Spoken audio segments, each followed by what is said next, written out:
E-hailing drivers in several provinces are fearing for their lives following an increase in incidents of attacks and robberies at the hands of criminals.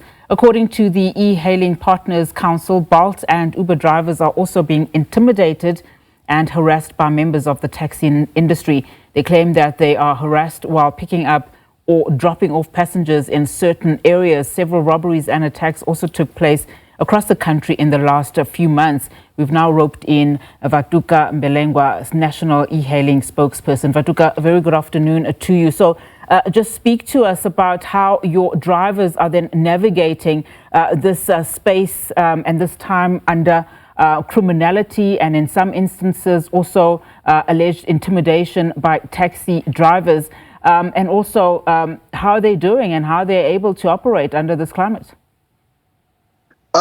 Look, drivers are not doing well. Drivers are just operating because people need to survive. It's not even a new environment. It's not even a new climate. The criminality is being increasing. We've been at the front lines trying to speak to government for over a decade now to say regulate, because in a regulated framework we'd be able to hold people to our account. But the reality is we find ourselves in a situation where people are more likely to be robbed, women are more likely to be raped, and ongoing conflict within the transport industry between e-hailing drivers and your traditional taxi operators are going to continue to go up because they're not being addressed and being confronted. And a regulated framework will ensure that there's a healthy working relationship. If you go back about a year or two back, there was a big breakout at Maponya Mall where cars were burnt, and there was a big commitment from the Department of Transport, the MMC of Transport, to say we'll have ongoing dialogue to fix this problem and see how we regulate. I can tell you now, we haven't had a single meeting since then, since we promised the entire public that e-hailing, the people of Soweto and the taxi operators will sit and build a working relationship together, which there further confirms that we don't have any political will. We don't have a Department of Transport that has a vision in sight. They don't have an idea where they want to take this transportation sector.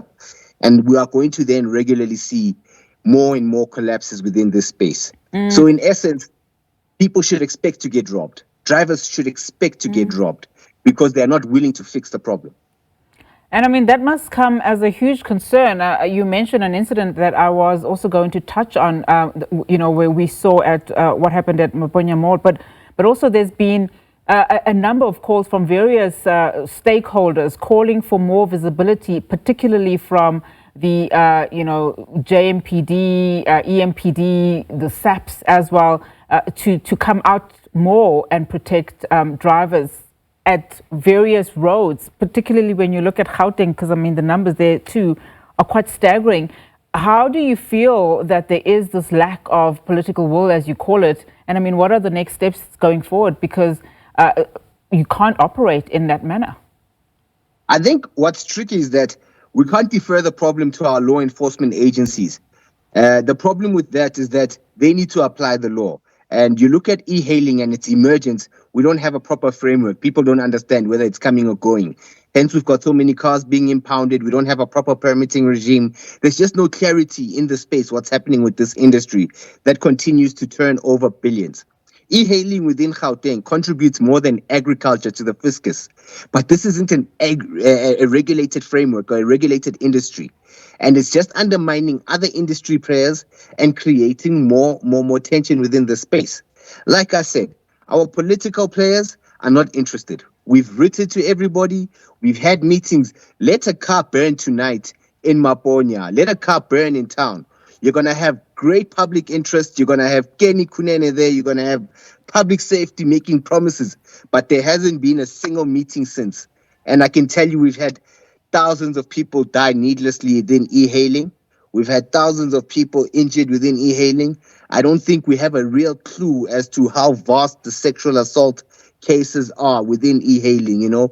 We have an occasional popular one. We had Anele Mdota not so long ago, but that it flies away. But the normal state of being is that people are robbed, people are sexually harassed, and this goes for both riders and drivers. Everybody's a victim here. Yeah. What about e-hailing companies themselves, Vhatuka? I mean, surely they should come up with ways too that they can urgently explore, and implement even improved safety protocols. What's happening on that front? Political will. If you're going to let people into our country, you're going to let Uber in, Bolt in, they can do what they want. Lack of political will. There's no point. We can blame them all they want. We've got corrupt politicians. We've got lack of leaderships. We've got a weak Department of Transportation. They're not setting a standard for this industry. We've got people who've been dying for decades within e-hailing. The amount of people who have needlessly died for the past decade. And this is an industry that can transform many lives. SARS could be collecting more tax from it. It can be impactful to our country holistically. But the people in leadership within South Africa aren't interested. Politicians aren't interested. But one thing we should caution, let's not blame Santaco and say the taxi people are animals. Let's not say that policing should then be more aggressive with policing. Let's regulate the industry so people know what the point of entry is. Let's regulate the industry so people know where to behave and people know what the consequences are. You go look at any police station, go find out the amount of cases they have for e-hailing and how many arrests they have. It's shockingly low. They can't convict anybody because if they could simply, within the regulated framework we requested that positive identification should be captured for all riders and drivers. So anybody requesting downloading an app would have had to upload positive identification. So in such events, we can then trace the criminals. But they will never do that. And if our government is not going to insist that it gets done, criminals are just going to keep changing SIM cards, requesting drivers, robbing them, intimidating them. Yeah. And it's pure criminality. It's not your taxis trying to become thieves. It's pure criminality. It's not Santaco. It's criminality. Yeah. And notwithstanding, of course, what's happening and the concerns that you are speaking of, particularly leveled at your drivers in the e-hailing space, I want us now to turn the focus. You speak about regulatory framework. Just turn the focus inwards for a second and perhaps also bring the country into your confidence in as far as regulations internally, rooting out criminality, because we do also keep hearing these stories about how some incidents, like you've just mentioned now, of a very popular case, are actually emanating from e-hailing drivers themselves. I mean, just speak to us about those systems that you have in place. So when we then say positive identification should be captured, this then refers to drivers as well.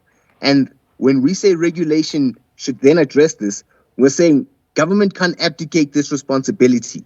They need to then, therefore, be the custodians of ensuring that they vet everybody who's participating within e-hailing. Because you look at how Uber and Bolt have behaved on a global scale. These organizations have clearly demonstrated they've got no interest in the human element.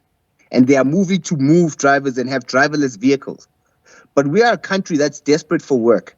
And therefore, if they continue allowing people who are unvetted within the system to then wreak criminality, the day they say we have driverless vehicles, as a female, what's the first thing you're going to do? You're going to accept that. Forgetting that we've got a bunch of men that need this work. We've got a bunch of women that need this work. And we need the industry regulated so it's safe for everybody. Vhatuka, thank you so much for your time. Really do appreciate it. Vhatuka Mbelengwa is a national e-hailing spokesperson. They're just talking about the concerns around criminality as well as safety in as far as e-hailing drivers are concerned.